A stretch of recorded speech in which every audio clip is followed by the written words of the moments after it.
ಎಲ್ರಿಗೂ ನಮಸ್ಕಾರ. Welcome back to my channel. ನಾನು ಪೂಜಾ. ಇವತ್ತು ಶನಿವಾರ ಸಂಜೆ ಹಾಗೂ ಸೋಮವಾರ ಬೆಳಿಗ್ಗೆದ್ದು ವ್ಲಾಗ್ ಆಗಿರುತ್ತೆ, ಪೂಜೆ ವ್ಲಾಗ್ ಆಗಿರುತ್ತೆ. ಅದ್ರ ಜೊತೆ ಒಂದು ಇವಾಗಿನ ಸೀಸನಲ್ಲಿ ಅಂದರೆ ಅವರೆಕಾಳು ಸೀಸನಲ್ಲಿ ಮಾಡ್ಕೊಳ್ಳುವಂಥ ಒಂದು ರೆಸಿಪಿ, ಅವರೆಕಾಳು ಮಿಕ್ಸರ್ ರೆಸಿಪಿ ಸಹ ಶೇರ್ ಮಾಡ್ತಾಯಿದ್ದೀನಿ. ವಿಡಿಯೋನ ಎಲ್ಲೂ ಕೂಡ ಸ್ಕಿಪ್ ಮಾಡದೆ ನೋಡಿ. ಇನ್ ಕೇಸ್ ಈ ವಿಡಿಯೋ ಏನಾದರೂ ಇಷ್ಟ ಆದರೆ ಪ್ಲೀಸ್ ಒಂದು ಲೈಕ್ ಮಾಡಿ, ಹಾಗೆ ನಿಮ್ಮ ಫ್ರೆಂಡ್ಸ್ ಆ್ಯಂಡ್ ಫ್ಯಾಮಿಲಿಗೆಲ್ಲ ಈ ವಿಡಿಯೋನ ಶೇರ್ ಮಾಡಿ. ಮೊದಲಿಗೆ ಇದು ಸೋಮವಾರ ಬೆಳಿಗ್ಗೆ ಬೇಗ ಎದ್ದು ಮನೆಯೆಲ್ಲ ಕ್ಲೀನ್ ಮಾಡ್ಕೋತಾ ಇದ್ದೀನಿ. ಆಲ್ಮೋಸ್ಟ್ 3:30ಗೆ ಎದ್ದಿದ್ದೆ ಅಂತ ಅಂದ್ಕೊಳ್ಳಿ. ಮನೆಯೆಲ್ಲ ಕ್ಲೀನ್ ಮಾಡಿಕೊಂಡು ಅಂದರೆ ಒರೆಸಿ ಗುಡಿಸಿ ಮತ್ತು ಬಾಗಿಲೆಲ್ಲ ತೊಳೆದು ಅದಕ್ಕೆಲ್ಲ ಒಂದು 3/4 ಗಂಟೆ 1 hour ಆದ್ರೂ ಬೇಕಾಗುತ್ತೆ ನನಗೆ ಮಾಡ್ಕೊಳ್ಳೋದಕ್ಕೆ ಆ ಕೆಲಸ ಎಲ್ಲ. ಅದನ್ನೆಲ್ಲ ಮುಗಿಸ್ಕೊಂಡು ಇವಾಗ ಈ ಡ್ರೆಸ್ಸಿಂಗ್ ಟೇಬಲ್ ಆಗಿರ್ಬೋದು ಮತ್ತು ಸ್ಟಡಿ ಟೇಬಲ್ ಆಗಿರ್ಬೋದು, ಕಾಫಿ ಟೇಬಲ್, ಇದನ್ನೆಲ್ಲ ನೀಟಾಗಿ ಕ್ಲೀನ್ ಮಾಡ್ಕೊಂಡ್ಬಿಡ್ತೀನಿ ಒಂದೇ ಸಾರಿನೇ. ನೆನ್ನೆ ಎಲ್ಲ ಕ್ಲೀನ್ ಮಾಡ್ಕೊಳ್ಳೋದಕ್ಕೆ ಟೈಮೇ ಇರಲಿಲ್ಲ, ಮನೆಗೆ ಗೆಸ್ಟ್ ಬಂದಿದ್ದರು. ಸೊ ಹಾಗಾಗಿ ಯಾವ ಕೆಲಸನೂ ಮಾಡ್ಕೊಳ್ಳೋದಕ್ಕಾಗಲೇ ಇಲ್ಲ. ಹಾಗಾಗಿ ಇವತ್ತು ಈ ಎಲ್ಲ ಕೆಲಸಗಳನ್ನೂ ಕೂಡ ಮುಗಿಸ್ಕೊತಾ ಇದ್ದೀನಿ.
ಆಲ್ಮೋಸ್ಟ್ ಎಲ್ಲ ಕ್ಲೀನಿಂಗ್ ಕೆಲಸ ಎಲ್ಲ ಮುಗಿಸ್ಕೊಂಡು ನನ್ನ ಸ್ಕಿನ್ ಕೇರ್ ಎಲ್ಲ ಮುಗಿಸ್ಕೊಂಡಿದ್ದ ನಂತರ ಇಲ್ಲಿ ಪೂಜೆ ಮಾಡ್ಕೊಳ್ಳೋದಕ್ಕೆ ರೆಡಿ ಮಾಡ್ಕೋತಾ ಇದ್ದೀನಿ. ನಿನ್ನೆ ರಾತ್ರಿನೇ ಎಲ್ಲನೂ ಕೂಡ ನೀಟಾಗಿ ಕ್ಲೀನ್ ಮಾಡಿಕೊಂಡು ಅಂದರೆ ಒರೆಸಿ ಇದನ್ನೆಲ್ಲ ಕ್ಲೀನ್ ಮಾಡ್ಕೊಂಡಿದ್ದೆ.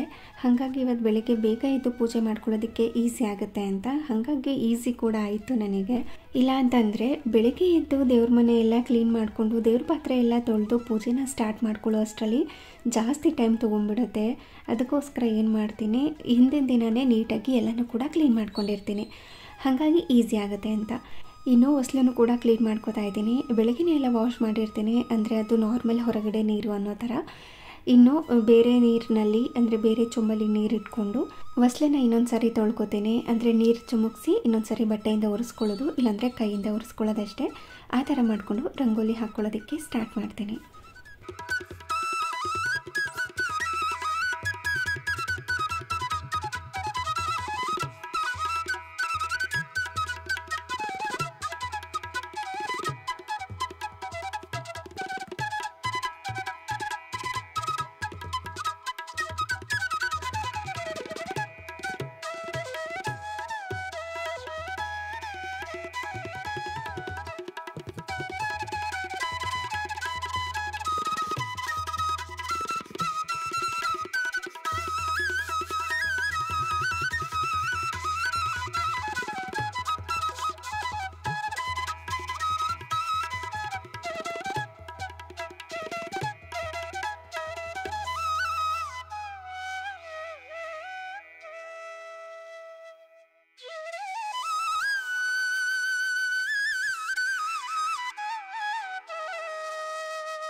ರಂಗೋಲಿ ಹಾಕೋ ಕೆಲಸ ಎಲ್ಲ ಮುಗಿಸ್ಕೊಂಡು ಇಲ್ಲಿ ನೈವೇದ್ಯಕ್ಕೆ ಅಂತ ಸಿಹಿ ಪೊಂಗಲ್ನ ಮಾಡ್ತಾಯಿದ್ದೀನಿ.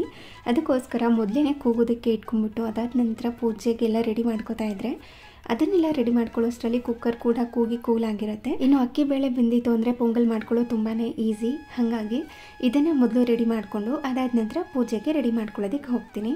ಮೊದಲಿಗೆ ಸ್ವಲ್ಪ ಹೆಸರುಬೇಳೆನ ಹಾಕಿ ಚೆನ್ನಾಗಿ ಸ್ವಲ್ಪ ಬೆಚ್ಚಗೆ ಮಾಡ್ಕೋತೀನಿ. ಅದಾದ ನಂತರ ಇದಕ್ಕೆ ಎಷ್ಟು ಬೇಕೋ ಅಷ್ಟು ಅಕ್ಕಿನ ಹಾಕಿ ಅದನ್ನು ನೀಟಾಗಿ ವಾಶ್ ಮಾಡಿಕೊಂಡು ನೀರನ್ನು ಸೇರಿಸ್ಕೊಂಡು ಕೂಗೋದಕ್ಕೆ ಇಟ್ಕೋತೀನಿ. ಅದೆಲ್ಲ ಕೂಗಿ ಕೂಲಾಗುವಷ್ಟರಲ್ಲಿ ಪೂಜೆಗೆ ಕೂಡ ರೆಡಿ ಮಾಡಿಕೊಂಡು ಅದಾದ ನಂತರ ಪೊಂಗಲ್ನ ಮಾಡಿಕೊಂಡು ನೈವೇದ್ಯಕ್ಕಿಟ್ಟು ಪೂಜೆನ ಕೂಡ ಮುಗಿಸ್ಕೋತೀನಿ.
ಅರ್ಧದಷ್ಟು ಪೂಜೆಗೆ ರೆಡಿ ಮಾಡ್ಕೊಂಡಿದ್ದೆ. ಅಷ್ಟರಲ್ಲಿ ಕುಕ್ಕರ್ ಕೂಡ ಕೂಗಿ ಕೂಲಾಗಿತ್ತು.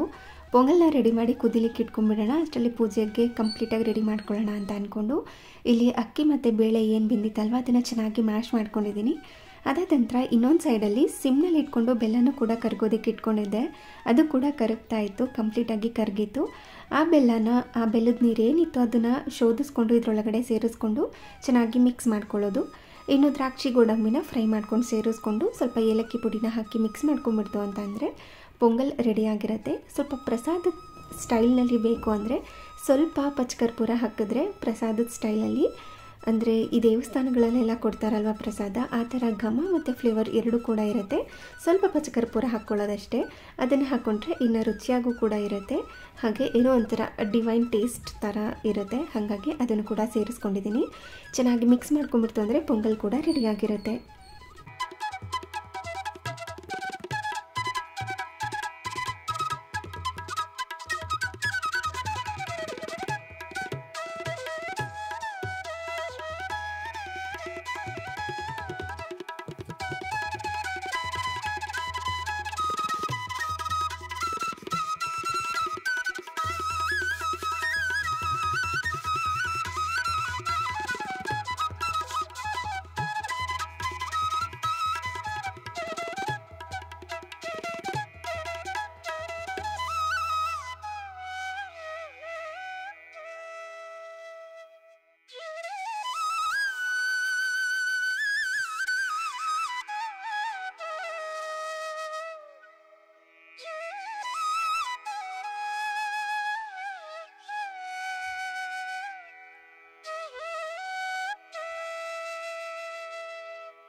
ಪೂಜೆನೆಲ್ಲ ಮುಗಿಸ್ಕೊಂಡಿದ್ದಾಯಿತು.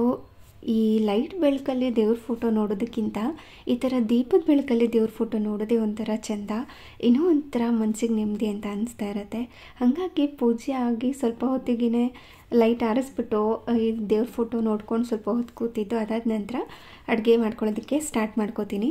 ಹಾಗೆ ಇದು ಶನಿವಾರ ಸಂಜೆ ಈವ್ನಿಂಗ್ ಸ್ನ್ಯಾಕ್ಸ್ಗೋಸ್ಕರ ಅಂತ ಮಿಕ್ಸರ್ನ ರೆಡಿ ಮಾಡ್ಕೋತಾ ಇದ್ದೀನಿ. ಇವಾಗ ಅವರೆಕಾಳು ಸೀಸನ್ ಅಲ್ವಾ, ಅವರೆಕಾಯಿನ ತೊಗೊಂಡು ಬಂದಿದ್ದೆ 1.5 kg ಅಷ್ಟು. ಅದನ್ನೆಲ್ಲ ಬಿಡಿಸಿ ನೀರಿನಲ್ಲಿ ನೆನೆಸಿಟ್ಟು ಹಿದ್ಕಿದ ಅವರೆಕಾಳನ್ನ ಮಾಡ್ಕೊಂಡಿದ್ದೆ. ಇವತ್ತು ಮಾಡ್ತಾಯಿರೋ ಮಿಕ್ಸರೇ ಅದು, ಹಿದ್ಕಿದ ಅವರೆಕಾಳು ಮಿಕ್ಸರ್. ತುಂಬ ರುಚಿಯಾಗಿರುತ್ತೆ, ಸಕ್ಕತ್ತಾಗಿರುತ್ತೆ. ಮಾಡ್ಕೊಳ್ಳೋದಂತೂ ತುಂಬ ಸಿಂಪಲ್, ಸ್ವಲ್ಪ ತಾಳ್ಮೆ ಬೇಕು ಇದನ್ನು ಮಾಡ್ಕೊಳ್ಳೋದಕ್ಕೆ ಅಷ್ಟೇ. ಆದರೆ ಟೇಸ್ಟ್ ಮಾತ್ರ ತುಂಬ ಅಂದರೆ ತುಂಬಾ ಚೆನ್ನಾಗಿರುತ್ತೆ. ಮೊದಲಿಗೆ ಅದಕ್ಕೆ ಏನೇನು ಬೇಕೋ ಅದನ್ನೆಲ್ಲ ರೆಡಿ ಮಾಡ್ಕೋತಾ ಇದ್ದೀನಿ, ಏಕೆಂದರೆ ಇವತ್ತು ಸ್ವಲ್ಪ ಸಿಂಪಲಾಗಿ ಮಾಡ್ಕೋತಾ ಇದ್ದೀನಿ. 2 ಥರ ಮಿಕ್ಸರ್ನ ಮಾಡ್ತೀನಿ. ಇವತ್ತು ಒಂಥರ ತೋರಿಸ್ತೀನಿ, ಇನ್ನೊಂದು ದಿನ ಇನ್ನೊಂದು ಥರ ಮಿಕ್ಸರ್ನ ತೋರಿಸ್ತೀನಿ. ಇದು 4 ರಿಂದ 5 ಪದಾರ್ಥಗಳನ್ನ ಹಾಕಿ ಮಾಡ್ಕೊಳ್ಳೋ ಅಂಥ ಮಿಕ್ಸರ್ ಇದು ಅಷ್ಟೇ. ಅದಕ್ಕೆ ಕರಿಬೇವಿನ ಸೊಪ್ಪು ಬೇಕಾಗಿತ್ತು, ಕೆಲವೊಂದು ಅಡುಗೆಗಳಿಗೆ ಎಂದ್ಬಿಟ್ಟು ತೊಗೊಂಡು ಬಂದಿದ್ದೆ. ಸ್ವಲ್ಪ ಕೊಬ್ಬರಿನೂ ಕೂಡ ಖಾಲಿ ಆಗಿತ್ತು. ಈ ಮಿಕ್ಸರ್ಗೆ ಕೊಬ್ಬರಿ ಬೇಕೇ ಬೇಕು, ಅದನ್ನು ಕೂಡ ತೊಗೊಂಡು ಬಂದು ಇವಾಗ ಅದನ್ನು ಸ್ಲೈಸಸ್ ಮಾಡಿ ಈ ಥರ, ಅಂದರೆ ಸಣ್ಣದಾಗಾದ್ರೂ ಕಟ್ ಮಾಡ್ಕೋಬೋದು, ಬಟ್ ಈ ಥರ ಸ್ಲೈಸಸ್ ಮಾಡಿಕೊಂಡ್ರೆ ತುಂಬಾ ಚೆನ್ನಾಗಿರುತ್ತೆ. ಬಾಯಿಗೆ ಒಂದೊಂದು ಸಿಗ್ತಾ ಇರುತ್ತಲ್ವ, ಸಖತ್ತಾಗಿರುತ್ತೆ ಅಂತ. ಹಾಗೆ ಇನ್ನೊಂದು ಸೈಡಲ್ಲಿ ಕರಿಬೇವಿನ ಸೊಪ್ಪನ್ನು ಕೂಡ ಬಿಡಿಸಿ ಎತ್ತಿಟ್ಕೋತಾ ಇದ್ದೀನಿ. ಹಾಗೆ ಇದಕ್ಕೆ ಅವಲಕ್ಕಿ ಸಹ ಬೇಕು, ಹಾಗೆ ಕಡಲೆ ಮತ್ತು ಬೆಳ್ಳುಳ್ಳಿ, ಒಣಗಿರುವಂಥ ಮೆಣಸಿನ್ಕಾಯಿ, ಕಡಲೆ ಬೀಜ, ಕಡಲೆ ಇದೆಲ್ಲ ಬೇಕಾಗುತ್ತೆ. ಬೇಕಾಗಿರುವಂಥ ಪದಾರ್ಥನೆಲ್ಲ ಇವಾಗ ರೆಡಿ ಮಾಡ್ಕೋತಾ ಇದ್ದೀನಿ. ನಾನು ಮೊದಲೇ ಹೇಳಿದಾಗೆ ಇವತ್ತು 2 ಥರ ಮಿಕ್ಸರ್ನ ಮಾಡ್ತಾ ಇದ್ದೆ, ಲಾಂಗ್ ವಿಡಿಯೋ ಥರ ಆಗಿಬಿಡುತ್ತೆ ಅಂತ ಅಂದ್ಕೊಂಡು. ಇವತ್ತು ಒಂಥರ ತೋರಿಸ್ತೀನಿ, ಇನ್ನೊಂದನ್ನು ನೆಕ್ಸ್ಟ್ ಡೇ ಯಾವಾಗಲಾದ್ರೂ ಶೇರ್ ಮಾಡ್ತೀನಿ.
ಪದಾರ್ಥಗಳನ್ನೆಲ್ಲ ಎತ್ತಿಟ್ಕೊಂಡಿದ್ದ ನಂತರ ಇವಾಗ ಎಣ್ಣೆನೂ ಕೂಡ ಕಾಯಲಿಕ್ಕೆ ಇಟ್ಕೊಂಡಿದ್ದೀನಿ. ಆದಷ್ಟು ಸ್ವಲ್ಪ ದೊಡ್ಡ ಪಾತ್ರೆನೇ ಇಟ್ಕೊಳ್ಳಿ, ಯಾಕೆಂದರೆ ಇದನ್ನು ಎಣ್ಣೆಗೆ ಹಾಕಿದ ತಕ್ಷಣ ನೊರೆ ಬರೋದಕ್ಕೆ ಸ್ಟಾರ್ಟ್ ಆಗಿಬಿಡುತ್ತೆ. ಕಡಿಮೆ ಪಾತ್ರೆ ಆದರೆ, ಅಂದರೆ ಚಿಕ್ಕ ಪಾತ್ರೆ ಆದರೆ ಎಣ್ಣೆ ಎಲ್ಲ ಚೆಲ್ಲೋಗೋ ಚಾನ್ಸಸ್ ಇರುತ್ತೆ. ಅದಕ್ಕೋಸ್ಕರ ಸ್ವಲ್ಪ ದೊಡ್ಡ ಪಾತ್ರೆನೇ ತೊಗೊಳ್ಳಿ.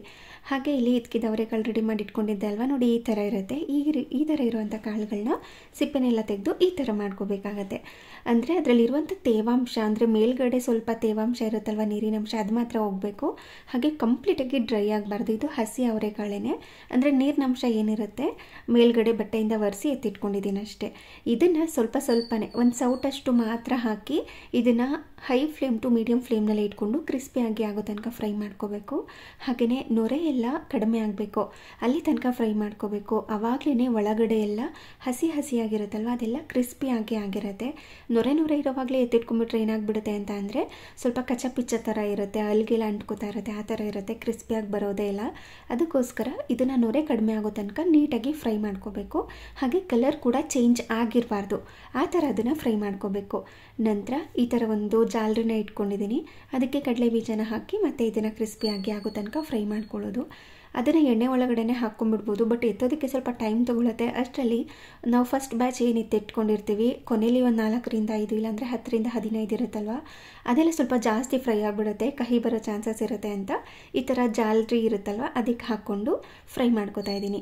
ಅದೇ ಥರ ಇಲ್ಲಿ ಕಡಲೆನೂ ಕೂಡ ಫ್ರೈ ಮಾಡ್ಕೋತಾ ಇದ್ದೀನಿ. ಇದನ್ನು ಕೂಡ ಸ್ವಲ್ಪ ಹೊತ್ತು ಫ್ರೈ ಮಾಡಿಕೊಂಡ್ರೆ ಸಾಕು, ತುಂಬ ಜಾಸ್ತಿ ಹೊತ್ತೇನಿಲ್ಲ, ಆಲ್ರೆಡಿ ಹುರಿದಿರುವಂಥದ್ದೇ ಇದು. ಹಾಗಾಗಿ ಸ್ವಲ್ಪ ಹೊತ್ತು ಫ್ರೈ ಮಾಡಿಕೊಂಡು ಎತ್ತಿಟ್ಕೊಂಡಿದ್ದೀನಿ. ಹಾಗೆಯೇ ಇವಾಗ ಕೊಬ್ಬರಿನೂ ಕೂಡ ಅದೇ ಥರ ಫ್ರೈ ಮಾಡ್ಕೋಬೇಕು. ಕೊಬ್ಬರಿನ ಎಣ್ಣೆಗೆ ಹಾಕಿ ಸ್ವಲ್ಪ ಮೇಲ್ಗಡೆ ತೆಗಿತಾ ಇರಿ, ಯಾಕೆಂದರೆ ಬೇಗ ಕಪ್ಪಗಾಗ್ಬಿಡುತ್ತೆ ಅದು, ಅಂದರೆ ಬೇಗ ಕಲರ್ ಚೇಂಜ್ ಆಗಿಬಿಡುತ್ತೆ ಅದು. ಸ್ವಲ್ಪ ಹೊತ್ತು 1-2 ನಿಮಿಷ ಫ್ರೈ ಮಾಡಿಕೊಂಡ್ರೆ ಸಾಕಾಗುತ್ತೆ. ಮಧ್ಯದಲ್ಲಿ ಈ ಥರ ಮಿಕ್ಸ್ ಮಾಡ್ಕೋತಾ ಇರಿ, ಇಲ್ಲ ಅಂತಂದರೆ ತಳಭಾಗದಲ್ಲಿರೋದು ಕಲರ್ ಚೇಂಜ್ ಆಗಿಬಿಟ್ಟಿರುತ್ತೆ, ಮೇಲ್ಗಡೆ ಇರೋದು ಹಾಗೇ ಇರುತ್ತೆ. ಅದಕ್ಕೋಸ್ಕರ ಇದನ್ನು ಕೂಡ ಫ್ರೈ ಮಾಡಿಕೊಂಡು ಒಂದು ಸೈಡಲ್ಲಿ ಎತ್ತಿಟ್ಕೊಂಡಿದ್ದೀನಿ. ಹಾಗೆ ಗೋಡಂಬಿ ಮತ್ತು ಬಾದಾಮಿನೂ ಕೂಡ ಈ ಥರ ಅರ್ಧಕ್ಕೆ ಕಟ್ ಮಾಡಿಕೊಂಡು ಅದನ್ನು ಕೂಡ ಕಲರ್ ಚೇಂಜ್ ಆಗೋ ತನಕ ಫ್ರೈ ಮಾಡಿಕೊಂಡು ಎತ್ತಿಟ್ಕೋತಾ ಇದ್ದೀನಿ. ಈ ಡ್ರೈ ಫ್ರೂಟ್ಸ್ ಕಂಪ್ಲೀಟ್ಲಿ ಆಪ್ಷನಲ್, ಬೇಕಿದ್ದರೆ ಹಾಕ್ಕೋಬೋದು, ಇಲ್ಲಾಂದರೆ ಸ್ಕಿಪ್ ಮಾಡ್ಕೋಬೋದು. ಇದನ್ನೆಲ್ಲ ಫ್ರೈ ಮಾಡ್ಕೊಂಡಿದ್ದ ನಂತರ ಎಲ್ಲನೂ ಕೂಡ ಒಂದು ಪ್ಲೇಟ್ಗೆ ಎತ್ತಿಟ್ಕೊಂಡಿದ್ದೆ. ಇವಾಗ ಒಂದು ಮಿಕ್ಸಿಂಗ್ ಬೌಲ್ನ ಇಟ್ಕೊಂಡು ಅದಕ್ಕೆ ಫ್ರೈ ಮಾಡಿ ಇಟ್ಕೊಂಡಿರೋ ಅಂಥ ಹಿದ್ಕಿದ ಅವರೆಕಾಳು ಏನಿತ್ತು ಕ್ರಿಸ್ಪಿಯಾಗಿ ಮಾಡಿಟ್ಕೊಂಡಿದ್ವಿ ಅಲ್ವಾ, ಅದನ್ನು ಸೇರಿಸ್ಕೊಂಡಿದ್ದೀನಿ. ಹಾಗೆ ಫ್ರೈ ಮಾಡಿ ಇಟ್ಕೊಂಡಿರುವಂಥ ಕಡಲೆ ಬೀಜ, ಕಡಲೆ, ಒಣ ಕೊಬ್ಬರಿನ ಸ್ಲೈಸಸ್ ಮಾಡಿ ಫ್ರೈ ಮಾಡಿ ಇಟ್ಕೊಂಡಿದ್ವಿ ಅಲ್ವಾ, ಅದನ್ನು ಕೂಡ ಇದರೊಳಗಡೆ ಸೇರಿಸ್ಕೊಂಡು ಡ್ರೈ ಫ್ರೂಟ್ಸ್ನೂ ಕೂಡ ಸೇರಿಸ್ಕೋಬೇಕು. ನಂತರ ಇದಕ್ಕೆ ಖಾರಕ್ಕೆ ತಕ್ಕಂತೆ ಅಚ್ಕಾರದ ಪುಡಿನ ಹಾಕ್ಕೋಬೇಕು. ನಿಮಗೆ ಯಾವುದಾದ್ರೂ ಎಕ್ಸ್ಟ್ರಾ ಮಸಾಲೆ ಏನಾದರೂ ಇತ್ತು ಅಂತಂದರೆ ಹಾಕ್ಕೋಬೋದು. ನಾನಿಲ್ಲಿ ಸಿಂಪಲಾಗಿ ಮಾಡ್ತಾ ಇರೋದ್ರಿಂದ ಬೇಸಿಕ್ ಮಸಾಲೆನ ಹಾಕಿ ಇವತ್ತು ಈ ಮಿಕ್ಸರ್ನ ಮಾಡ್ತಾ ಇರೋದು. ಇವಾಗ ಕೊಬ್ಬರಿ ಹಾಕಿದ ತಕ್ಷಣ ಇದನ್ನು ಚೆನ್ನಾಗಿ ಮಿಕ್ಸ್ ಮಾಡ್ಕೋಬೇಕು, ಆಯಿತಾ. ಏಕೆಂದರೆ ಕೆಲವೊಂದು ಸಾರಿ ಈ ಕೊಬ್ಬರಿ ಮೇಲ್ಗಡೆನೇ ಎಲ್ಲ ಕುತ್ಕೊಂಡ್ಬಿಡುತ್ತೆ, ಅಂದರೆ ಉಪ್ಪು ಖಾರ ಎಲ್ಲ ಒಳಗಡೆ ಚೆನ್ನಾಗಿ ಹಿಡ್ದಿರೋದಿಲ್ಲ. ಅದಕ್ಕೋಸ್ಕರ ಚೆನ್ನಾಗಿ ಒಂದು ಸಾರಿ ಮಿಕ್ಸ್ ಮಾಡಿಕೊಂಡು ನಾವು ಉಪ್ಪು ಖಾರ ಏನೇನು ಹಾಕ್ತೀವಿ ಅಲ್ವಾ ಅದನ್ನೆಲ್ಲ ಎಲ್ಲ ಕಡೆ ಆಗಬೇಕು, ಆ ಥರ ಹಾಕ್ಕೋಬೇಕು. ಒಂದೇ ಕಡೆ ಒಂದೇ ಸತಿ ಒಂದು ಸ್ಪೂನಲ್ಲಿ ಎತ್ತಿ ಹಾಕ್ಬಿಡ್ಬಾರ್ದು, ಈ ಥರ ಸ್ಪ್ರಿಂಕಲ್ ಥರ ಮಾಡ್ಕೋಬೇಕು. ಆ ಥರ ಮಾಡಿಕೊಂಡು ಎಲ್ಲ ಮಸಾಲೆನೂ ಕೂಡ ಹಾಕ್ಕೋಬೇಕು. ಇದಕ್ಕೆ ಏನೇನು ಹಾಕ್ಕೊಂಡಿದ್ದೀನಿ ಅಂತಂದರೆ ಅಚ್ಕಾರದ ಪುಡಿ, ರುಚಿಗೆ ತಕ್ಕಷ್ಟು ಉಪ್ಪು, ಸ್ವಲ್ಪ ಆಮ್ಚೂರು ಪೌಡರ್, ಚಿಟಿಕೆಯಷ್ಟು ಹಿಂಗು, ಇಷ್ಟು ಮಾತ್ರ ಹಾಕಿ ಚೆನ್ನಾಗಿ ಇದನ್ನು ಮಿಕ್ಸ್ ಮಾಡ್ಕೊಂಡ್ಬಿಡ್ತು ಅಂತಂದರೆ ಟೇಸ್ಟಿ ಆಗಿರೋವಂಥ ಅವಲಕ್ಕಿ ಮಿಕ್ಸರ್ ರೆಡಿ ಆಗಿರುತ್ತೆ. ಇದನ್ನು ನಾನು ಇನ್ಸ್ಟಾಗ್ರಾಮ್ ರೀಲ್ಸ್ಗೋಸ್ಕರ ಶೂಟ್ ಮಾಡಿದ್ದೆ. ನೋಡಿ ಎಷ್ಟು ಪಾತ್ರೆಗಳಾಗಿತ್ತು, ಎಲ್ಲ ಹೆಂಗೆ ಹರಡ್ಕೊಂಡಿದ್ದೀನಿ ಅಂತ. ಇವಾಗ ಅಡುಗೆ ಮನೇನ ನೀಟಾಗಿ ಕ್ಲೀನ್ ಮಾಡ್ಕೋಬೇಕು. ಒಂದು ರೀಲ್ಸ್ ಶೂಟ್ ಮಾಡಬೇಕು ಅಂತಂದರೆ ಎಷ್ಟೊಂದು ಟೈಮ್ ತೊಗೊಳುತ್ತೆ, ಅದರಲ್ಲೂ ಫುಡ್ ರೀಲ್ ಮಾಡಬೇಕು ಅಂತಂದರೆ ಸ್ವಲ್ಪ ಜಾಸ್ತಿನೇ ಟೈಮ್ ತೊಗೊಳುತ್ತೆ. ನೋಡಿ ಇಷ್ಟು ಪಾತ್ರೆಗಳು, ಜಸ್ಟ್ ಒಂದು ಮಿಕ್ಸರ್ ಮಾಡೋದಕ್ಕೆ ಇಷ್ಟು ಪಾತ್ರೆಗಳಾಯಿತು. ಹಾಗೆ ಇನ್ನು ಸಿಂಕಲ್ಲಿ ಸ್ವಲ್ಪ ಪಾತ್ರೆ ತೊಳೆಯೋದಿದೆ, ಅದನ್ನು ಕೂಡ ಇವಾಗೆಲ್ಲ ನೀಟಾಗಿ ಕ್ಲೀನ್ ಮಾಡಿಕೊಂಡು ಅಷ್ಟರಲ್ಲಿ ಇದೆಲ್ಲ ಏನು ಮಿಕ್ಸ್ ಮಾಡಿ ಇಟ್ಕೊಂಡಿದ್ವಿ ಮಿಕ್ಸರ್, ಅದು ಕಂಪ್ಲೀಟಾಗಿ ಕೂಲ್ ಆಗಿರುತ್ತೆ. ಅದನ್ನು ಒಂದು 8 ಕಂಟೈನರ್ನಲ್ಲಿ ಹಾಕಿ ಸ್ಟೋರ್ ಮಾಡ್ಕೊಳ್ಳೋದು. ಅವಾಗ ಮೆತ್ತಗಾಗೋದಿಲ್ಲ, ಬೇಕು ಅಂದಾಗ ತೊಗೊಂಡು ತಿನ್ಬೋದು ಅಂತ. ಇದನ್ನೇನು ಜಾಸ್ತಿ ಬೇಕಾಗಿಲ್ಲ, ಒಂದು ಇಡಿಯಷ್ಟು ತೊಗೊಂಡ್ರೇ ಸಾಕು, ಅಷ್ಟರಲ್ಲೇ ಟೇಸ್ಟ್ ಕೂಡ ಚೆನ್ನಾಗಿರುತ್ತೆ, ಹಾಗೆ ತೃಪ್ತಿನೂ ಕೂಡ ಆಗುತ್ತೆ. ಸ್ವಲ್ಪ ಗಟ್ಟಿ ಇರುತ್ತಲ್ವ, ಹಾಗಾಗಿ ಅಂದರೆ ಅಂಥ ಕಲ್ ಥರಗೇನು ಗಟ್ಟಿ ಇರೋದಿಲ್ಲ, ಕ್ರಿಸ್ಪಿ ಆಗೇ ಇರುತ್ತೆ. ಆದರೆ ಜಾಸ್ತಿ ತೊಗೊಳ್ಳಲ್ಲ ತಿನ್ನೋದಕ್ಕೆ, ಸ್ವಲ್ಪ ಕ್ವಾಂಟಿಟಿ ತಿಂದ್ರೇ ಸಾಕು, ಹೊಟ್ಟೆ ತುಂಬೋದು ಥರ ಆಗಿಬಿಟ್ಟಿರುತ್ತೆ. ಹಾಗಾಗಿ ಇದನ್ನು ಜಾಸ್ತಿ ಕ್ವಾಂಟಿಟಿಯಲ್ಲೂ ಕೂಡ ಮಾಡಿ ಸ್ಟೋರ್ ಮಾಡ್ಕೋಬೋದು. ಬೇಕಿದ್ರೆ ಒಮ್ಮೆ ನಿಮ್ಮನೆಲ್ಲ ಕೂಡ ಟ್ರೈ ಮಾಡಿ. ಹಾಗೆ ಇದಾಗಿತ್ತು ಇವತ್ತಿನ ವಿಡಿಯೋ ಇಷ್ಟ ಆಗಿದ್ದರೆ ಲೈಕ್ ಮಾಡಿ, ಹಾಗೆ ಶೇರ್ ಮಾಡಿ. Thank you.